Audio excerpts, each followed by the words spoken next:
Soyez bénis. Bienvenue dans notre programme de 21 jours de jeûne et de prière pour que Dieu bénisse notre année 2020. Notre thème, c'est bâtir sa maison et la maison de Dieu.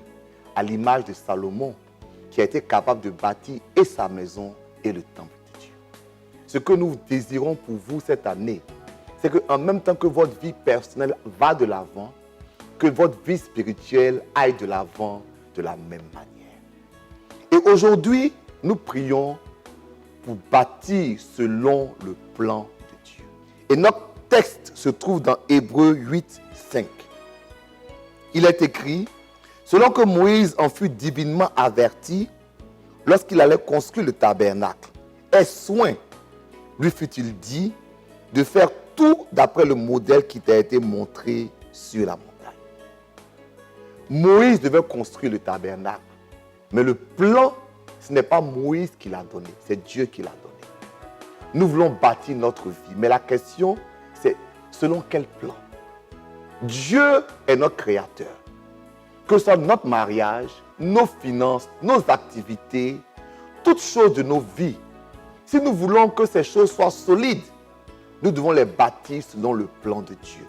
Non pas selon le plan des hommes, non pas selon nos propres plans, mais selon le plan de Dieu.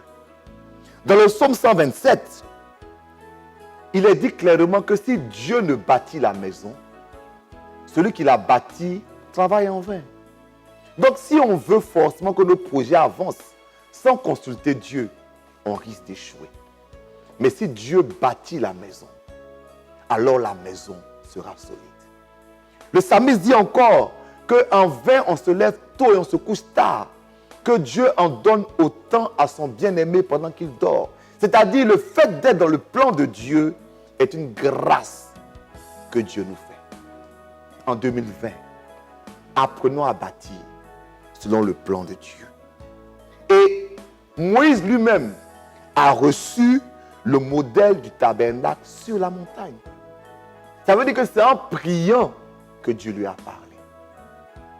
Nous allons prier pour que Dieu nous parle. En 2020, qu'est-ce que Dieu veut pour nous? Qu'est-ce qu'il veut pour nos affaires? Qu'est-ce qu'il veut pour notre famille?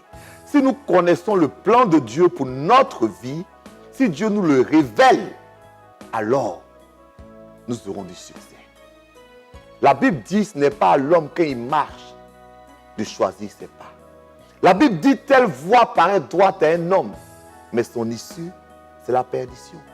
Donc la voie que Dieu va bénir, c'est la voie qui va te révéler.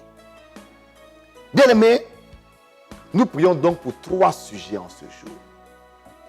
Nous disons, Seigneur, montre-moi le plan que tu as pour moi cette année. Ça concerne, ça dit, si on a une décision à prendre, disons à Dieu, montre-moi le plan de ma vie. Deuxième sujet, donne-moi la force de tout faire selon ton plan dans ma vie. Quelquefois, on peut être tenté, bien que Dieu nous ait parlé, à sortir de son plan, à sortir de son programme, à sortir de son projet. Mais cette année, que Dieu nous garde dans son plan. Troisième sujet, annule toute opposition au plan de Dieu dans notre vie. Parce que c'est simple, hein, autant Dieu a un plan pour toi, autant le diable a un plan pour toi. Mais que le plan du diable soit annulé et que le plan de Dieu s'accomplisse dans ta vie en 2020. Reçois cette bénédiction au nom de Jésus. Amen.